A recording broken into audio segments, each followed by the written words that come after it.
دعا قبول نہ ہونے کی سب سے بڑی وجہ کیا ہو سکتی ہے؟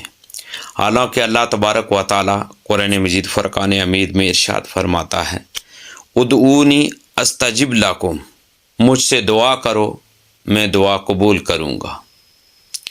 اور دعا مانگنا یہ سنت ہے کہ ہمارے پیارے آقا حضور تاجدار کائنات صلی اللہ علیہ وآلہ وسلم اکثر اوقات دعا مانگتے، لہٰذا دعا مانگنے میں اتباع سنت کا بھی شرف حاصل ہوگا۔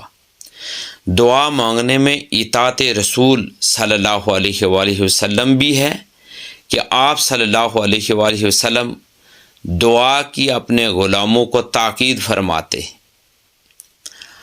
اور دعا مانگنے والا عابدوں کے زمرہ یعنی گروہ میں داخل ہوتا ہے کہ دعا بذات خود ایک عبادت بلکہ عبادت کا بھی مغز ہے۔ جامع ترمذی میں حدیث پاک ہے، ہمارے پیارے آقا صلی اللہ علیہ وآلہ وسلم کا فرمان عالی شان ہے، الدعاء مخ العبادہ، دعا عبادت کا مغز ہے۔ تو یاد رکھیں کہ دعا کو سنانے کے بھی کچھ قوانین ہیں۔ جب ہم ان قوانین پر عمل نہیں کریں گے تو ہماری دعائیں اللہ تبارک و تعالیٰ قبول نہیں فرمائے گا۔ سنتا تو وہ سب کی ہے، وہ تو سب کا خالق مالک اور رازق ہے، سنتا تو وہ سب کی ہے، لیکن قبول وہ اس کی کرتا ہے جو اس کے قوانین پر عمل کرتے ہیں۔ اور اس کے قوانین میں سے ایک قانون یہ ہے کہ بندہ جو دعا مانگ رہا ہو اس کا رزق حلال ہو، وہ حلال رزق کما رہا اور کھا رہا ہو۔ ایک حدیث یاد آ گئی جو آپ کے ساتھ شیئر کرتا چلوں۔ حضور تاجدار کائنات صلی اللہ علیہ وآلہ وسلم کی بارگاہ اقدس میں ایک صحابی آئے اور عرض کی، یا رسول اللہ صلی اللہ علیہ وآلہ وسلم ارید تستجاب دعوتی، یا رسول اللہ صلی اللہ علیہ وآلہ وسلم میں چاہتا ہوں میری دعائیں قبول ہوں۔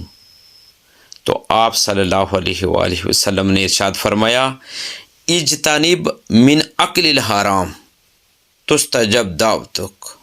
آپ صلی اللہ علیہ وآلہ وسلم نے ارشاد فرمایا، حرام کھانا چھوڑ دے، تیری دعائیں قبول ہوں گی۔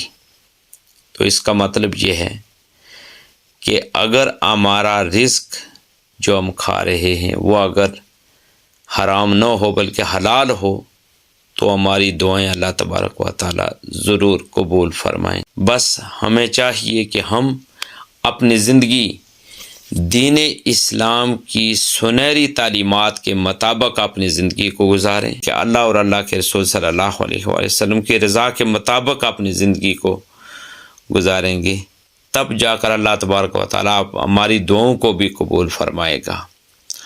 اللہ تبارک و تعالیٰ ہمیں زیادہ سے زیادہ مانگنے اور دعا کرنے کی اور دین اسلام کی سنہری تعلیمات کے مطابق زندگی گزارنے کی ہمت اور توفیق عطا فرما۔ دین کی بات پھیلانا صدقہ جاریہ ہے، ثواب کی نیت سے ویڈیو کو شیئر ضرور کیجیے۔ جزاک اللہ۔